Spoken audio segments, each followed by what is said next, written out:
तो दोस्तों हम पढ़ रहे थे मेवाड़ राजवंश और इससे पिछले वाले वीडियो में हमने महाराणा उदय सिंह के बारे में पढ़ा था। आज हम एक ऐसे महाराणा के बारे में पढ़ने जा रहे हैं जिनका नाम आप सभी जानते हैं, जिनका नाम है वीर शिरोमणि महाराणा प्रताप। और महाराणा प्रताप ने मेवाड़ की पवित्र धरा पे 1572 से लेके 1597 यानी 25 वर्षों तक शासन किया था। आज हम ऐसे वीर शिरोमणि महाराणा प्रताप के बारे में पढ़ेंगे। सबसे पहले हम महाराणा प्रताप के बारे में क्या पढ़ेंगे, तो सबसे पहले हम इनका जीवन परिचय देखेंगे। उसके बाद में हम पढ़ेंगे महलों की क्रांति, यानी महाराणा प्रताप के राज्याभिषेक से संबंधित जो घटना है उसको कहा जाता है महलों की क्रांति, तो वो पढ़ेंगे। उसके बाद में हम पढ़ेंगे अकबर के दूत, यानी महाराणा प्रताप को अधीनता स्वीकार कराने के लिए अकबर है वो कुछ अपने दूत भेजेगा, उनके बारे में पढ़ेंगे।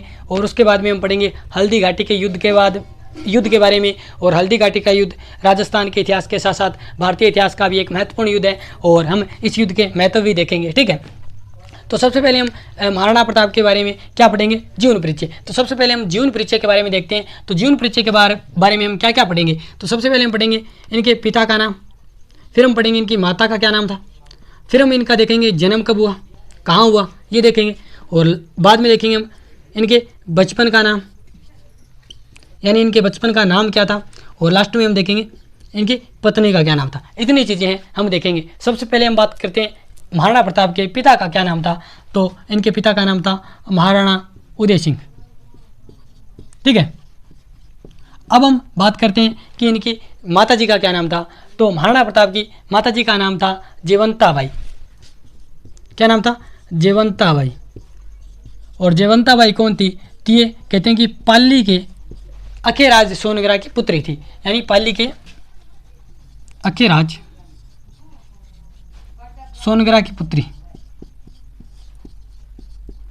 ठीक है, अब हम देखते हैं कि महाराणा प्रताप का जन्म कब और कहाँ हुआ। तो सबसे पहले महाराणा प्रताप का जन्म है वो देखते हैं। तो इनका जन्म है वो 9 मई 1540 को हुआ था। ठीक है, और कहते हैं कि इस दिन रविवार था, यानी महाराणा प्रताप का जन्म 9 मई 1540 रविवार के दिन कुंभलगढ़ के बादल महल में हुआ था। ठीक है, यानी कुंभलगढ़ के बादल महल में। ठीक है, अब हमने ये तो देख लिया जो इंग्लिश कैलेंडर है इसके अनुसार, तो महाराणा प्रताप का जन्म देख लिया कि कब हुआ, तो 9 मई 1540 बार था रविवार। अब हम देखते हैं कि जो हमारा हिंदी कैलेंडर है इसके अनुसार इनका जन्म, तो इनका जन्म हुआ था चैत शुक्ल या फिर हम कह सकते हैं कि सुदी तृतीया, यानी चैत शुक्ल या फिर चैत शुक्ल या सुदी तृतीया को इनका जन्म हुआ था। और विक्रमी संवत की बात करें तो विक्रमी संवत था 1597, विक्रमी संवत 1597। ठीक है, तो यहाँ पे याद रखिएगा इंग्लिश कैलेंडर के अनुसार इनका जन्म 9 मई 1540 रविवार के दिन हुआ था। कहाँ पे हुआ था, तो कुंभलगढ़ के बादल महल में। अब हम हिंदी माह के अनुसार देखते हैं तो इनका जन्म चैत शुक्ल या सुदी तृतीया विक्रमी संवत 1597 को हुआ था। अब हम देखते हैं इनके बचपन का नाम। इनके बचपन का नाम था कीका, यानी जो बुकें हैं उनमें नाम मिलता है महाराणा प्रताप के बचपन का नाम मिलता है कीका। अब यहाँ पे कहते हैं कि जो मेवाड़ क्षेत्र है, मेवाड़ क्षेत्र में छोटे बच्चा, यानी कोई मेवाड़ क्षेत्र में छोटा बच्चा है और उसका नाम कोई जानता नहीं है तो उसको कीका के नाम से बुलाया जाता है। जैसे मैं आपको उदाहरण देता हूँ, जैसे पंजाब क्षेत्र में कोई बच्चा है जिसका नाम आप नहीं जानते तो आप पंजाब क्षेत्र में उसको बुलाएंगे, यानी पंजाब वाले उस बच्चे को बुलाएंगे तो वो कहेंगे कि काका इधर आई। इस प्रकार है वो उस बच्चे को बुलाएंगे, यानी आपने पंजाबी फिल्मों में बहुत बार देखा भी होगा। और जैसे मैं अपने क्षेत्र की बात बताता हूँ आपको, जैसे मैं हनुमानगढ़ का रहने वाला हूँ, तो हनुमानगढ़ गंगानगर चूरू वाले क्षेत्र में जैसे किसी बच्चे को बुलाना है, उसका नाम मैं नहीं जानता तो मुझे उस बच्चे को बुलाना है तो मैं क्या कहूँगा, मांडा इनाई। ठीक है, तो यहाँ पे ये अलग अलग शब्द यूज होते हैं। इसी प्रकार है मेवाड़ क्षेत्र में छोटे बच्चा जिसका नाम हम नहीं जानते तो उसको बुलाने के लिए उसको क्या कहा जाता है, कीका इधर आई। ठीक है, तो यहाँ पे याद रखिएगा, लेकिन बुकों में लिखा गया है कि महाराणा प्रताप के बचपन का नाम क्या था, कीका, तो यहाँ पे आपको याद रखना है। अब हम देखते हैं इनकी पत्नी का क्या नाम था। तो इनकी पत्नी का नाम था अजबदेव पवार। ठीक है, अजबदेव पवार। ये कहते हैं कि बिजोलिया, भीलवाड़ा में एक जगह पड़ती है बिजोलिया के राम स्वरूप पंवार की पुत्री थी। कौन, महाराणा प्रताप की पत्नी अजबदेव पंवार। ठीक है, तो यहाँ पे ये था महाराणा प्रताप का जीवन परिचय, यानी पिता का नाम महाराणा उदय सिंह, माता का नाम जयवंताबाई, जो कि पाली के अखेराज सोनग्रा की पुत्री थी। जन्म की बात करें तो 9 मई 1540 रविवार के दिन हुआ था, कुमलगढ़ के बादल महल में। अब हम देखते हैं हिंदी माह के अनुसार चेष्ट शुक्ल या सुदी तृतीया विक्रमी संवत 1597। इसके अलावा इनके बचपन का नाम कीका और इनकी पत्नी का नाम अजबदेव पंवार, और ये कौन थी? तो ये बिजोलिया के राम स्वरूप पंवार की पुत्री थी। ये हो गया इनका जीवन परिचय। अब हम देखते हैं महलों की क्रांति। तो हमने जब महाराणा उदय सिंह के बारे में पढ़ा था, यानी महाराणा प्रताप के पिता के बारे में पढ़ा था, तो हमने पढ़ा था कि महाराणा उदय सिंह का जो निधन है, इनकी मृत्यु है वो गोगुंदा में 28 फरवरी 1572 होली के दिन होती है। कहाँ पे होती है? तो हम कहते हैं कि गोगुंदा उदयपुर। जब कहते हैं कि महाराणा उदय सिंह की जब मृत्यु हो जाती है और महाराणा उदय सिंह का दाह संस्कार के लिए शमशान घाट में उनको ले जाया जाता है, तो यहाँ पे जो मेवाड़ है उसमें एक प्रथा थी कि महाराणा की मृत्यु के बाद तुरंत जो अगला महाराणा बनेगा वो कहते हैं कि राज्याभिषेक की तैयारी करेगा, वो दाह संस्कार के समय है वो वहाँ पे शमशान घाट में नहीं आएगा, ये प्रथा थी। अब महाराणा उदय सिंह की मृत्यु हो चुकी थी और इनका दाह संस्कार है वो हो रहा था। अब दाह संस्कार में कहते हैं कि वहाँ पे जगमाल मौजूद नहीं था। क्योंकि जगमाल मौजूद क्यों नहीं था? तो हमने पढ़ा था कि महाराणा उदय सिंह है वो अपनी एक भटियाणी रानी थी, उसके प्रभाव में आके महाराणा प्रताप, जो कि महाराणा उदय सिंह के चेष्ट पुत्र थे, उनको यानी महाराणा प्रताप को न बनाकर जगमाल को अगला राणा घोषित कर देते हैं। तो जब महाराणा उदय सिंह का दाह संस्कार हो रहा था गोगुंदा में, तो उस समय जगमाल है वो कुमलगढ़ में अपनी राज तिलक की तैयारियां कर रहा था। जगमाल, ठीक है, क्योंकि जगमाल को महाराणा उदय सिंह है वो राणा घोषित करके गए थे, ठीक है। और जब गोगुंदा में महाराणा उदय सिंह का दाह संस्कार चल रहा था, तो उसमें महाराणा उदय सिंह के जो अन्य पुत्र थे वो भी उस समय दाह संस्कार में शामिल थे और महाराणा प्रताप भी शामिल थे, ठीक है। तो लेकिन उस समय कहते हैं कि जगमाल मौजूद नहीं था, तो इसलिए कहते हैं कि जो सामंत थे, मेवाड़ी सामंत थे, जैसे सबसे पहले हम बात करें तो सलूम्बर के जो कृष्णदास चुंडावत थे, जो कि चुंडा के वंशज थे, कृष्णदास चुंडावत। इसके अलावा जो एक बड़ा और ठिकाना जो कि चुंडा के वंशज को दिया गया था, देवगढ़, यानी ये तो सलूम्बर के थे, सलूम्बर ठिकाना जो कि उदयपुर में है, ठीक है। और इसके अलावा जो दूसरा बड़ा ठिकाना था देवगढ़, ये भी यानी 4 बड़े ठिकाने हैं वो चुंडा के वंशजों को दिए गए थे। तो यहाँ के जो सामंत थे, देवगढ़ जो कि राजसमंद में एक ठिकाना पड़ता है, चुंडा के वंशज चुंडावतों का जो ठिकाना था, उसके जो सामंत थे वो थे रावत सांगा, ये सारे मौजूद थे। और इन्होंने पूछा कि जगमाल कहाँ पे है, तो पता चला कि जगमाल है वो कुमलगढ़ में अपने राज तिलक की तैयारी कर रहे हैं। तो जो ये सारे थे, इन्होंने क्या किया, इन्होंने डिसाइड किया और इन्होंने ये मंत्रणा की कि सारे जो सामंती या सारे मेवाड़ी सरदार थे, इन्होंने क्या कहा, इन्होंने कहा कि यानी मेवाड़ पर अकबर जैसे एक प्रबल शत्रु का आक्रमण बार बार हो रहा है और अकबर है वो मेवाड़ पर अधिकार करना चाहता है। इस समय हम एक अयोग्य राणा को राणा नहीं बना सकते और हम एक योग्य राणा है उसको राणा बनाएंगे। तो योग्य कौन है? तो सारों ने फैसला महाराणा प्रताप के पक्ष में किया, ठीक है। यानी सभी ने कहा कि महाराणा प्रताप है वो महाराणा उदय सिंह के ज्येष्ठ पुत्र हैं, इसी के साथ साथ वो सारे यानी मामलों में क्या योग्य हैं। तो कृष्णदास चुंडावत, रावत सांगा और यहाँ पे कहते हैं कि महाराणा प्रताप के मामा मान सिंह सोनग्रा भी यहाँ पे मौजूद थे और कहते हैं कि ग्वालियर के राम शाह तोमर भी यहाँ पे मौजूद थे। तो इन सारों ने क्या किया, इन सारों ने गोगुंदा में महाराणा प्रताप का राज्याभिषेक कर दिया, ठीक है। और कृष्णदास चुंडावत ये चुंडा के वंशज थे, तो इन्होंने महाराणा प्रताप को तलवार बांधी और महाराणा प्रताप का यहाँ पे राज्याभिषेक कर दिया। कहाँ पे? गोगुंदा में। अब गोगुंदा में तो राज्याभिषेक हो गया। अब ये सारे जाते हैं कुमलगढ़, जहाँ पे कुमलगढ़ में जगमाल का राज्याभिषेक हो रहा था। तो सारे मेवाड़ी सरदार, महाराणा प्रताप सारे कुमलगढ़ में जाते हैं और सारे मेवाड़ी सरदार जाके जगमाल को गद्दी से हटा देते हैं और जगमाल को कहते हैं कि आप गद्दी पे नहीं बैठेंगे, यहाँ पे महाराणा बैठेंगे, आप उनके सामने बैठेंगे, ठीक है। तो ये जाके कहते हैं, तो जगमाल उस समय कहते हैं कि जगमाल का सपोर्ट किसी ने नहीं किया और सारे सपोर्ट किसको कर रहे थे? महाराणा प्रताप को। तो जगमाल है वो महाराणा प्रताप के विरुद्ध यानी विरोध नहीं कर सका और जगमाल है उसने अपना अपमान समझा और वो चला गया अकबर के पास। और हम पढ़ते हैं कि अकबर ने उसे जहाजपुर, जो कि भीलवाड़ा में पड़ता है, जहाजपुर की जागीर दी थी। किसको? जगमाल को अकबर ने उसके बाद में कहते हैं कि जगमाल को आधा सिरोही दिया था। और हम पढ़ेंगे, जब सिरोही का इतिहास पढ़ेंगे तो जगमाल दांतानी के युद्ध में मारा जाता है। ठीक है, राव सुल्तान जो कि सिरोही थे उससे लड़ता हुआ जगमाल मारा जाता है। वो सारी घटनाएं हम यहाँ पे करेंगे। तब जगमाल को हटा के महाराणा प्रताप को राज्याभिषेक है वो महाराणा प्रताप का पहली बार तो कहाँ पे किया गया? गोगुंदा में। और दूसरी बार कहाँ पे किया गया? कुमलगढ़ में। ठीक है, यानी पहली बार तो गोगुंदा में और दूसरी बार जगमाल को हटाया और कुमलगढ़ में महाराणा प्रताप का राज्याभिषेक किया गया। और इसी क्रांति को, यानी जब जो ये राज्याभिषेक की प्रक्रिया है, जब गोगुंदा से महाराणा प्रताप कुमलगढ़ गए यानी महलों में गए, तो इसे हम बोलते हैं महलों की क्रांति। ठीक है, अब आपको समझ में आ गया होगा कि महलों की क्रांति क्या थी। यानी महाराणा प्रताप के राज्याभिषेक से संबंधित जो घटना है उसको ही हम बोलते हैं महलों की क्रांति। ठीक है, और कहते हैं कि जब कुमलगढ़ में ये सारी जो घटनाएं हैं ये किस तारीख की है? ये 28 फरवरी 1572 की है। और ये मेवाड़ में रिवाज था कि महाराणा की गद्दी है वो खाली नहीं होनी चाहिए। महाराणा की मृत्यु के तुरंत बाद है जो अगला महाराणा बनेगा उसके राज्याभिषेक या राज तिलक की तैयारी करवाई जाए। तो यहाँ पे इसी दिन यानी 28 फरवरी 1572 जिस दिन महाराणा उदय सिंह की मृत्यु हुई थी, उसी दिन है वो महाराणा प्रताप का राज्याभिषेक किया गया, कुमलगढ़ में किया गया। और इस राज्याभिषेक में कहते हैं कि मारवाड़ के राव चंद्रसेन भी मौजूद थे। ठीक है, और हम पढ़ते हैं कि मारवाड़ में उस समय अकबर से लोहा लेने का काम कौन कर रहे थे? राव चंद्रसेन। ठीक है, तो याद रखिएगा कुमलगढ़ में राज्याभिषेक जब हो रहा था महाराणा प्रताप का, और इस राज्याभिषेक में मारवाड़ के राव चंद्रसेन भी मौजूद थे। तो हमने दो बातें पढ़ ली, जीवन परिचय पढ़ लिया, महलों की क्रांति पढ़ ली। अब हम देखते हैं अकबर के दूत।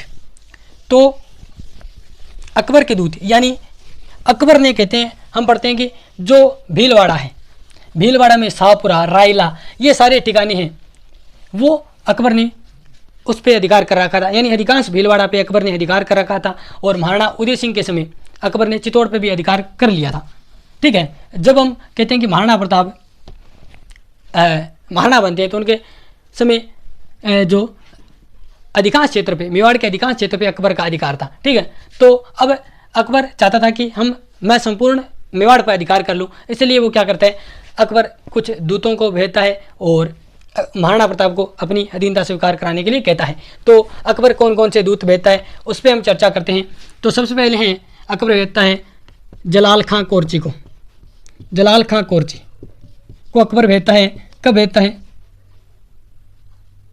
यहाँ पे गलत लिख दिया मैंने, कोरची। ठीक है, कब भेजता है? तो हम कहते हैं कि जून 1572 में, यानी राज्याभिषेक के बाद, सितंबर में भेजता है। ठीक है, यानी सितंबर 1572 में जलाल खां कोरची, जो कि वाकपटुता का धनी था या मालिक था, यानी बोलने में चतुर चालाक था, उसको भेजते हैं महाराणा प्रताप के पास। अकबर भेजता है जलाल खां कोरची को कि महाराणा प्रताप अकबर की अधीनता स्वीकार कर ले। जलाल खां कोरची जब आता है तो महाराणा प्रताप उसका सम्मान करते हैं और आराम से कहते हैं कि मैं अकबर की अधीनता स्वीकार नहीं करूँगा, और जलाल खां कोरची को वापस भेज देते हैं। उसके बाद में सेकंड आता है मान सिंह। अब मान सिंह कहते हैं कि उस समय आमेर का राजकुमार था, तो मान सिंह को भेजते हैं कौन? अकबर। अकबर भेजता है मान सिंह को। कब भेजता है? तो ये जून 1573 में। ठीक है, तो मान सिंह को भेजने के पीछे अकबर की ये मानसिकता थी कि मान सिंह क्या है? राजपूत, महाराणा प्रताप क्या है? राजपूत। जब दोनों राजपूत मिलेंगे तो दोनों में अपनेपन का भाव होगा। ठीक है, और क्या पता कि मान सिंह की बात है वो महाराणा प्रताप मान जाए और मेरी अधीनता स्वीकार कर ले। ये एक तो मानसिकता ये थी अकबर की। दूसरी मानसिकता क्या थी? दूसरी मानसिकता अकबर की ये थी कि अगर मान सिंह महाराणा प्रताप के पास जाएगा और महाराणा प्रताप है वो मान सिंह की बात नहीं मानेगा, तो मान सिंह है वो अकबर से महाराणा प्रताप से नाराज हो जाएगा और वो एक दूसरे के विरोधी बन जाएंगे। ये मानसिकता थी अकबर की। ठीक है, और अकबर है वो मान सिंह को जून 1573 में भेजता है और कहते हैं कि मान सिंह उदय सागर झील के पास है वो मिलता है। किससे? अमर सिंह से। महाराणा प्रताप से नहीं मिलता है, क्योंकि उस समय मान सिंह था आमेर का राजकुमार। ठीक है, और जो आमेर के राजा थे वो थे मान सिंह के पिताजी भगवान दास। वो थे मान सिंह यानी मान सिंह के पिताजी थे भगवान दास, वो थे आमेर के राजा, और मान सिंह उस समय क्या था, आमेर का राजकुमार। ठीक है, तो महाराणा प्रताप को पता चला कि आमेर का राजकुमार आ रहा है मिलने, तो महाराणा प्रताप ने कहा कि हमारी तरफ से भी राजकुमार उड़ जाए, यानी चला जाएगा। ठीक है, तो यहाँ पे अमर सिंह को भेजा गया, अमर सिंह को भेजा गया किससे मिलने, मान सिंह से मिलने। ठीक है, और मान सिंह कहते हैं कि उदय सागर झील के पास है, वो अमर सिंह और मान सिंह मिले थे। और गोपीनाथ शर्मा कहते हैं कि वो गोगुंदा में मिले थे, लेकिन अधिकांश जो इतिहासकार हैं उनका मत है कि ये उदय सागर झील के किनारे हैं, वो मिले थे और रात्रि भोज। और राजपूताने के इतिहास में ये कहानी है, वो मैं आपको सुनाता हूँ। कहानी क्या है कि कहते हैं कि उदयपुर में उदय सागर झील के किनारे हैं, वो मान सिंह है, वो किससे मिलता है, अमर सिंह प्रथम से मिलता है। और कहते हैं कि मान सिंह के लिए रात्रि भोज की व्यवस्था थी, यानी मिलने के समय। तो कहते हैं कि जब मान सिंह है वहाँ पे रात्रि भोज पे आता है, तो महाराणा प्रताप हैं वो कहते हैं कि पेट दर्द का बहाना कर लेते हैं और वहाँ पे मान सिंह से मिलने नहीं जाते हैं और अपने पुत्र अमर सिंह को भेजते हैं। अमर सिंह वहाँ पे राजपूती पोशाक बढ़िया तरीके से ऐसे बालों में हाथ फेरता हुआ जाता है, जाके एक टांग पे टांग दे के बैठ जाता है मान सिंह के सामने। ठीक है, और मान सिंह से कहता है कि बोलो अंकल जी क्या बात है, क्यों आए यहाँ पे, कोई काम होगा। तो मान सिंह कहता है कि तेरे से कोई काम नहीं है, मुझे तुम्हारे पिताजी से मिलना है, तो तुम्हारे पिताजी को बुलाओ। मान सिंह ऐसा कहता है अमर सिंह से। तो अमर सिंह कहता है कि अंकल जी वो तो नहीं आएंगे, उनका पेट दर्द कर रहा है, आप जो भी बताना है वो मुझे बता दीजिए और मैं उनको जाके बता दूँगा। तो मान सिंह कहता है कि ना मुझे तुम्हारे पिता से बात करनी है। तो अमर सिंह फिर से कहते हैं कि उनका पेट दर्द कर रहा है, मैंने आपको कह दिया। तो मान सिंह यहाँ पे थोड़ा क्या होता है, मान सिंह को क्रोध आ जाता है, मान सिंह खड़ा होता है और जो डिनर था उसको ऐसे चक के और फेंक देता है उदय सागर झील में। और अमर सिंह से कहता है कि जो तुम्हारे पिता का पेट दर्द है वो मैं युद्ध के मैदान में सही करूँगा, यानी जो तुम्हारे पिता का पेट दर्द है उसकी दवा मेरे पास है और मैं युद्ध के मैदान में ये दवा दूंगा। ठीक है, तो अमर सिंह बदमाश आदमी था और ये फिर से कहता है कि अंकल रुको आप क्या कह रहे थे, दूसरा एक बार फिर से रिपीट करो। तो मान सिंह ने कहा कि जो तुम्हारे बाप बेटे का दर्द है पेट का वो मैं युद्ध के मैदान में ठीक करूँगा, वहाँ पे मिलियो मुझसे। ठीक है, तो ऐसे कहता है। तो अमर सिंह कहता है कि अंकल जी आप अकेले मत आइएगा, पेट दर्द ऐसे अकेले से तो ठीक नहीं होगा, आप अपने फूफे को भी साथ लाइएगा, यानी अकबर को भी साथ लाइएगा। ठीक है, तो यहाँ पे कहते हैं कि मान सिंह है वो अपमानित होकर यहाँ से वापस आता है अकबर के पास। अकबर को कहता है कि मुझे एक बड़ी सेना दो, मैं उन पे आक्रमण करूँगा। तो अब यहाँ पे अकबर की जो एक मानसिकता है वो पहली मानसिकता थी कि राजपूत मिलेंगे तो दोनों में अपनत्व का भाव होगा, वो तो होता नहीं है। और दूसरी जो मानसिकता थी वो सफल हो जाती है। अकबर की ये मानसिकता थी कि दूसरी मानसिकता क्या थी कि जब मान सिंह की बात महाराणा प्रताप या अमर सिंह यानी मेवाड़ का कोई भी मानेगा नहीं तो क्या होगा, मान सिंह है वो मेवाड़ वालों के विरोधी हो जाएंगे, ऐसा ही हुआ। और यहाँ पे कहते हैं कि ये मान सिंह को अपमानित और कर देते हैं, तो इस कारण मान सिंह है वो पूरा पक्का विरोधी हो जाता है।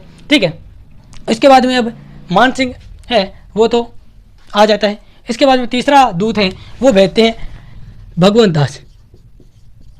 दास जो कि मान सिंह के पिताजी थे और ये आमेर के उसमें राजा थे। तो इनको सितंबर 1573 में भेजा जाता है। और यहाँ पे भगवंत दास कहते हैं कि गोगुंदा में आके, यानी गोगुंदा में महाराणा प्रताप से मिलते हैं। महाराणा प्रताप आराम से शांति से इनका स्वागत करते हैं और भगवंत दास कहते हैं कि अकबर के अधीनता स्वीकार कर लो। महाराणा प्रताप है वो मना कर देते हैं और भगवंत दास भी चला जाता है।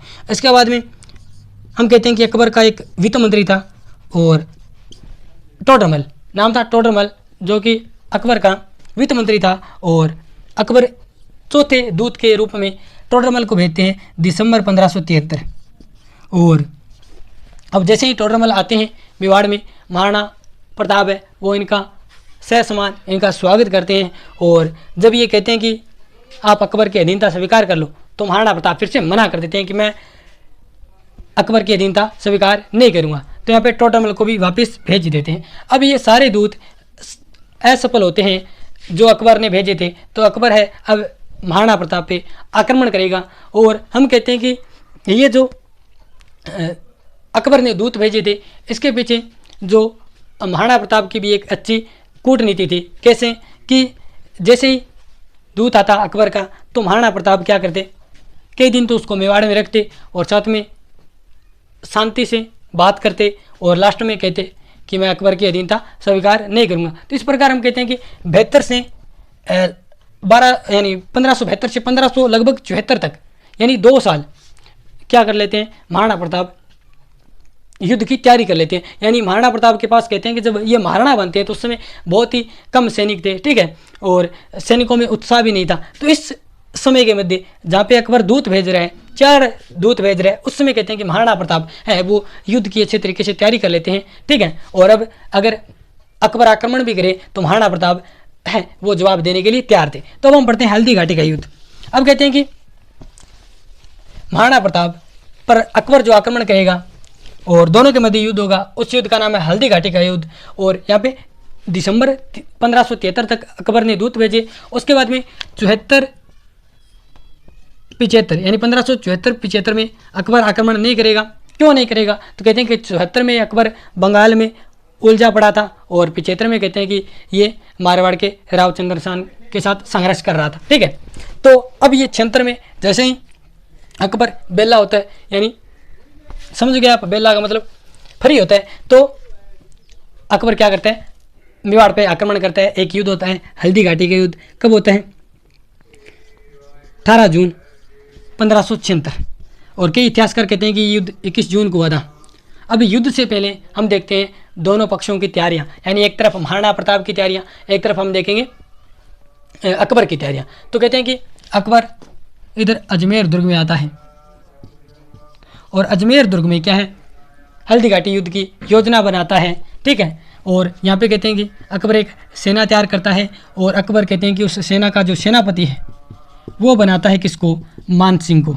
और ये कहते हैं कि मुगल इतिहास में पहली बार था कि इतना एक महत्वपूर्ण युद्ध होने जा रहा है और अकबर है वो एक हिंदू को सेनापति बना रहा है एक मुस्लिम सेना का। और कहते हैं कि मान सिंह को प्रथम बार स्वतंत्र सेनापति बनाया गया था किस युद्ध में, हल्दी घाटी युद्ध में, प्रथम बार स्वतंत्र सेनापति, ठीक है। ये कहते हैं कि अजमेर दुर्ग में है वो इस युद्ध की तैयारी होती है, जिसे अकबर का दौलत खाना बोलते हैं और अजमेर दुर्ग को हम मैगजीन दुर्ग भी बोलते हैं। तो इस युद्ध में है वो हल्दी घाटी युद्ध की तैयारी या योजना बनाते हैं कौन, अकबर बनाता है, ठीक है, मुगल सेना बनाती है। इधर हम कहते हैं कि महाराणा प्रताप है वो अपनी तैयारी कुमलगढ़ में करते हैं, यानी महाराणा प्रताप ने हल्दी घाटी युद्ध की योजना कहाँ पे बनाई, कुमलगढ़ में। अब ये यहाँ से मांडलगढ़ आएंगे, भीलवाड़ा, और उसके बाद में ये पड़ाव डालेंगे अपना मोलेला गांव राजसमंद।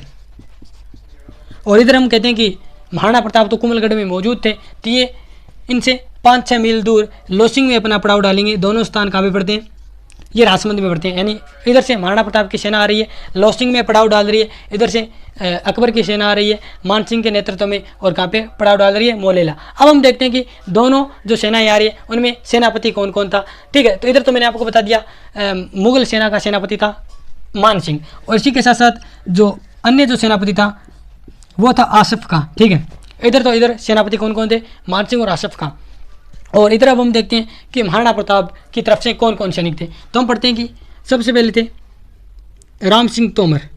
राम सिंह तोमर कहते हैं कि ग्वालियर के थे और ये युद्ध में भाग लेने आते हैं किसके विरुद्ध, अकबर के विरुद्ध। और किसकी तरफ से, महाराणा प्रताप की तरफ से। और राम सिंह अकेले नहीं आते हैं, राम सिंह तोमर अपने 3 पुत्र सालीबहान, बुहानी सिंह और प्रताप सिंह तीनों के साथ आते हैं। और कहते हैं कि इस युद्ध में ये अपने पुत्रों से वीर गति को प्राप्त होते हैं, ठीक है। इसके बाद में कहते हैं कि हकीम खां सूर जो कि अफगान था वो भी है इस युद्ध में, ठीक है। अब यहाँ पे एक तो ग्वालियर के कौन है, रामशाह तोमर, दूसरे नंबर पे हकीम खां सूर। और हकीम खां सूर को जो आपकी हरावल सेना होते हैं, यानी युद्ध में एक सेना होती है जो आगे रहती है उसको बोलते हैं हरावल, और जो पीछे रहती है उसको बोलते हैं चंदावल। तो यहाँ पे हकीम खां सूर जो कि एक अफगान था उसको महाराणा प्रताप अपनी सेना की जो हरावल की जिम्मेदारी सौंपती हैं। और हकीम खां सूर के साथ जो कौन थे आगे, हमेशा आप सभी जानते हैं चुंडावत रहते हैं, तो कृष्णदास चुंडावत, इन दोनों को हरावल की जिम्मेदारी दी जाती है। और इसी के अलावा जो चंदावर यानी जो चंदावल पीछे की सेना होती है जिसको हम बोलते हैं चंदावल, उसको संभाल रहे थे राणा पूंजा। राणा पूंजा, ठीक है, किस सेना को संभाल रहे थे? चंदावल। और ये कहते हैं कि राणा पूंजा ये कई बार पूछ लिया जाता है कहाँ के थे, तो ये पनारवा उदयपुर के थे।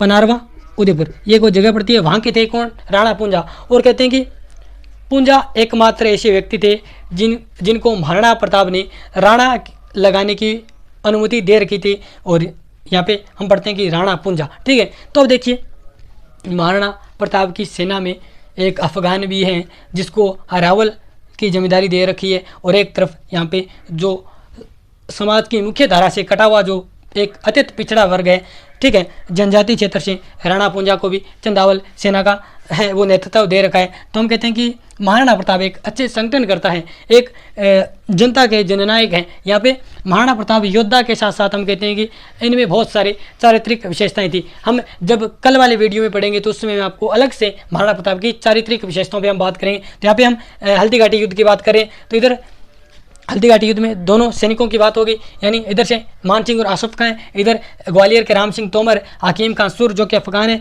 कृष्णदास चुंडावत और राणा पूंजा, इसके साथ बहुत सारे मेवाड़ी सरदार भी थे, ठीक है। अब कहते हैं कि जब ये मैं मिटो रहा हूँ तो यहाँ पे जब कहते हैं कि 18 जून 1576 को दोनों सेनाएं आमने सामने आती है, और कहते हैं कि जो पहला आक्रमण करते हैं वो होता है हमारी जो मेवाड़ी राजपूत सेना थी उसकी तरफ से होता है। और क्या भयंकर आक्रमण किया जाता है, जो महाराणा प्रताप की जो राजपूत सैनिक थे उनकी तरफ से बहुत ही एक तकड़ा आक्रमण है वो मुगल जो सेना थी उस पर किया जाता है। और कहते हैं कि इस पहले आक्रमण में जो मुगल सेना थी वो लड़खड़ा जाती है, और कहते हैं कि वो भागने लगती है इस युद्ध में, ठीक है। कौन सी सेना? मुगल सेना। और मुगल सेना में कुछ राजपूत सैनिक भी थे तो वो भी भागने लगते हैं। और पीछे कौन जा रहे हैं?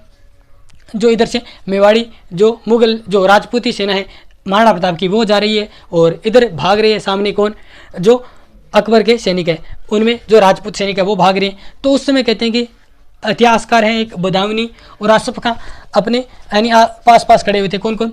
आसिफ खां जो कि सेनापति था, और एक बदायूनी जो कि अकबर के दरबार में एक इतिहासकार था, बदायूनी। तो ये दोनों आपस में पास पास खड़े थे, और बदायूनी है ये इतिहासकार था, और ये कहते हैं कि तीर चला रहा था उस समय जब मुगल सेना के राजपूत सैनिक भाग के आ रहे थे, उधर से जो मेवाड़ी सेना के मुगल सेना जो राजपूत सैनिक भाग के आ रहे थे। तो उस समय आसिफ खां से बदायूनी पूछता है कि मैं तीर चलाऊं कहाँ पे, मुझे पता ही नहीं चल रहा है कि अपने वाले राजपूत सैनिक कौन से हैं, महाराणा प्रताप वाले राजपूत सैनिक कौन से हैं। तो आसिफ खां कहता है कि तुझे क्या करना है, कौन से राजपूत सैनिक हमारे हैं, कौन से राजपूत सैनिक महाराणा प्रताप के, तू तो तीर चलाता जा, और मरने तो दोनों साइड से गए हिंदू बनने हैं। तो ये आसिफ खां कहता है किसको? बदायूनी को। और बदायूनी इस युद्ध का प्रत्यक्ष दृष्टा था, ठीक है, यानी इस हल्दीघाटी युद्ध का प्रत्यक्ष दृष्टा कौन था? तो ये अकबर के दरबार का एक इतिहासकार था बदायूनी, और इसकी बुक है वो आप याद रखिएगा, मुंतखब उत तवारिख, ठीक है। इस युद्ध में ये हल्दीघाटी युद्ध के बारे में जानकारी देगा। अब हम पढ़ते हैं कि पहला आक्रमण बहुत ही तकड़ा था, किसकी तरफ से? जो राजपूत सैनिक थे महाराणा प्रताप के। अब जैसे ही जो मुगल सेना है वो भाग खड़ी होती है, और मुगल सेना का उत्साह है वो डाउन हो जाता है, और बदायूनी कहता है कि हमारे पास 5000 सैनिक थे और महाराणा प्रताप के पास 3000 सैनिक थे, ठीक है। पहले आक्रमण में जो ये 5000 की सेना थी ये पूरी रूप से क्या है यानी भाग गए थे। ये कहते हैं कि 5-10 मील पीछे चले गए थे, और बाद में कहते हैं कि जब ये जो निराश हो जाती है मुगल सेना, उस समय महित्तर खां नाम का कोई बंदा है जो कि मुगल सेना में चंदावल पीछे की जो टुकड़ी है उसका नेतृत्व कर रहा था, महित्तर खां। ये झूठी खबर फैलाता है कि बादशाह सलामत अकबर आ रहा है। ये कहता है कि बादशाह सलामत अकबर आ रहा है। तो ये जब ऐसा कहता है तो कहते हैं कि जो मुगल सेना है उसमें उत्साह की लहर दौड़ पड़ती है, और दोनों तरफ से भयंकर युद्ध है वो स्टार्ट हो जाता है। और इस युद्ध में मैंने बुक में पढ़ा था कि हल्दीघाटी का युद्ध जब एकदम भयंकर हो रहा था उस समय हाथियों की चिंगाड़, घोड़ों की हिनहनाहट, तलवारों की टंकार बज रही थी, ठीक है। तो ये इस प्रकार का वर्णन हल्दीघाटी युद्ध का, और दोनों तरफ से भयंकर युद्ध चल रहा था। और इस युद्ध में कहते हैं कि हाथियों का भी युद्ध हुआ था, हाथियों का युद्ध, और आपने इतिहास में पढ़ा भी होगा कि हल्दी घाटी युद्ध को हाथियों का युद्ध भी कहा जाता है। तो मैं इस पे बात करता हूँ, हाथियों का युद्ध इसे क्यों कहा जाता है। जब युद्ध चला था उसमें कहते हैं कि महाराणा प्रताप की तरफ से एक हाथी लड़ रहा था, नाम था लूणा। ठीक है, इस लूणा के विरुद्ध एक हाथी लड़ाने के लिए मुगल सेना वाले लाए किसको, गजमुख, या जिसका नाम मिलता है गजमुक्ता। गजमुक्ता इसको है लूणा के विरुद्ध लाते हैं कौन, मुगल सेना। और लूणा है कहते हैं कि बहुत ही शानदार लड़ रहा था, और कहते हैं कि जो गजमुख के जो होदे में जो महावत बैठा था उसका तीर एक लूणा को लगता है, लूणा घायल हो जाता है। लूणा घायल होने के बाद एक और हाथी था जो कहते हैं कि खुद का हाथी था, उसका नाम था राम प्रसाद। महाराणा प्रताप का खुद का हाथी था राम प्रसाद, उसको गजमुक्ता के विरुद्ध है वो लाया जाता है। और कहते हैं कि गजमुक्ता है उसको हरा देता है राम प्रसाद जो कि हाथी था। और गजमुक्ता जब हारने लगता है तो इधर से एक हाथी और ले आया जाता है, रण मंदिर। तो इस प्रकार कहते हैं कि 4-5 हाथी हैं वो लड़ रहे थे इस युद्ध में, हाथी अनेक हाथी थे। ठीक है, तो इसमें मुख्य रूप से जो हाथियों के नाम है वो आप याद रखिएगा, लूणा जो कि लूणा और राम प्रसाद जो कि इधर महाराणा प्रताप की सेना से लड़ रहे थे, और इधर गजमुक्ता या जिसको बोलते हैं गजमुख और रण मंदिर। ठीक है, ये हाथी लड़ रहे थे मुगल सेना की तरफ से। ठीक है, तो ये हम कहते हैं कि हाथियों का युद्ध था। अब कहते हैं कि युद्ध में जब हाथियों का युद्ध होता है, और कहते हैं कि मान सिंह अपने मर्दाना नामक हाथी पे सवार था, और महाराणा प्रताप की इच्छा थी कि मान सिंह है उससे सामने जाके युद्ध लड़ा जाए। तो जब हाथियों का युद्ध चल रहा था, अभी मैंने आपको बताया किस प्रकार हाथी लड़ रहे थे, उस समय कहते हैं कि महाराणा प्रताप मान सिंह के पास जाते हैं, और जो महाराणा प्रताप का घोड़ा था चेतक, उसके जो अगले पैर हैं वो महाराणा प्रताप मान सिंह के मर्दाना हाथी के सूंड पे रखते हैं, और कहते हैं कि भाला है वो फेंकते हैं किसको मारने के लिए, मान सिंह को मारने के लिए। लेकिन मान सिंह होदे में यानी जो ऊपर बना होता है हाथी के बैठने का उसमें है वो छुप जाता है, और जो महावत था जो हाथी को चला रहा था महावत था वो मारा जाता है। ठीक है, और कहते हैं कि जब चेतक नीचे उतर रहा था हाथी के सूंड से, तो उसमें जो छुरे लगे हुए थे हाथी के सूंड में, दांतों के पास, तो उससे क्या चेतक के अगले पैर हैं वो कट जाते हैं। और यहाँ पे कहते हैं कि महाराणा प्रताप को युद्ध भूमि से बाहर जाना पड़ता है, और जब महाराणा प्रताप युद्ध भूमि में बाहर जाते हैं और चेतक को लेके वहाँ पे बलीचा गांव पहुँचते हैं जो कि राजसमंद में पड़ता है, यहाँ पे कहते हैं कि चेतक की मृत्यु हो जाती है, और यहाँ पे छतरी बनी हुई है किसकी, चेतक की। अब महाराणा प्रताप है वो लीडर थे इस युद्ध के, और ये चले जाते हैं बाहर। तो यहाँ पे कहते हैं कि झाली लिख दी मैंने, झाला बिदा है वो, जिसको हम बिदा को मान सिंह भी बोलते हैं, झाला मान सिंह, ये यहाँ पे कहते हैं कि राज चिन्ह धारण करते हैं किसका, महाराणा प्रताप का। और ये यहाँ पे कहते हैं कि झाला बिदा राज चिन्ह धारण करके इस युद्ध में लड़ते हैं, नेतृत्व करते हैं महाराणा प्रताप की सेना का, और ये वीर गति को प्राप्त होते हैं। ठीक है, तो यहाँ पे याद रखिएगा कि युद्ध के समय जब महाराणा प्रताप है वो बाहर चले जाते हैं तो उस समय राज चिन्ह धारण कौन करता है, झाला बिदा या झाला मान सिंह। ठीक है, तो अब कहते हैं कि इस युद्ध में जब महाराणा प्रताप है वो चले जाते हैं युद्ध भूमि से बाहर, तो ये जो महाराणा प्रताप के जो मेवाड़ी सैनिक थे, राजपूत सैनिक थे, ये युद्ध को मोड़ देते हैं पहाड़ों की तरफ। ठीक है, और पहाड़ों की तरफ जब ये युद्ध को मोड़ देते हैं तो जो मुगल सैनिक थे वो इनका पीछा नहीं करते हैं। पीछा क्यों नहीं करते हैं, तो इसके अनेक कारण बताए जाते हैं। बुदायूनी इसका कारण बताता है, बुदायूनी जो कि इस युद्ध का प्रत्यक्ष दृष्टा था, वो अपनी बुक मुंतखब उत तवारीख में बताता है।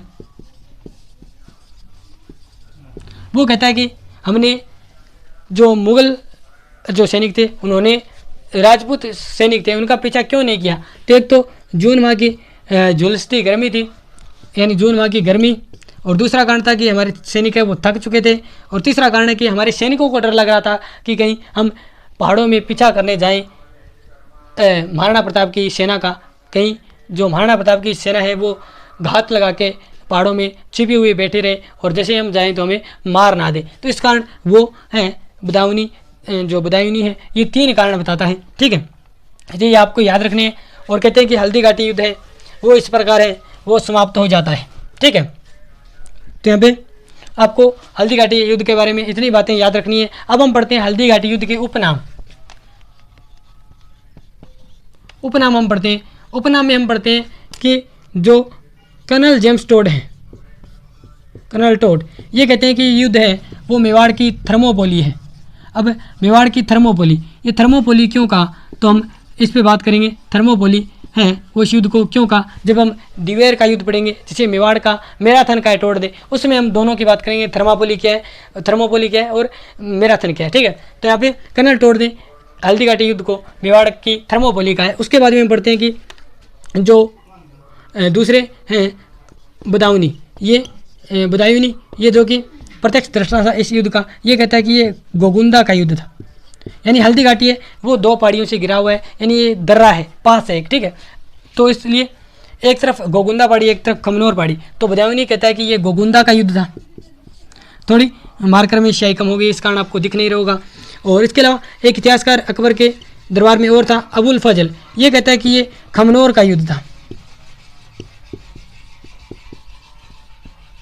और एक और राष्ट्रवादी जो इतिहासकार हुए हैं आदर्शी लाल श्रीवास्तव, यानी आदर्शी लाल श्रीवास्तव, ये कहते हैं कि ये बादशाह बाग का युद्ध था।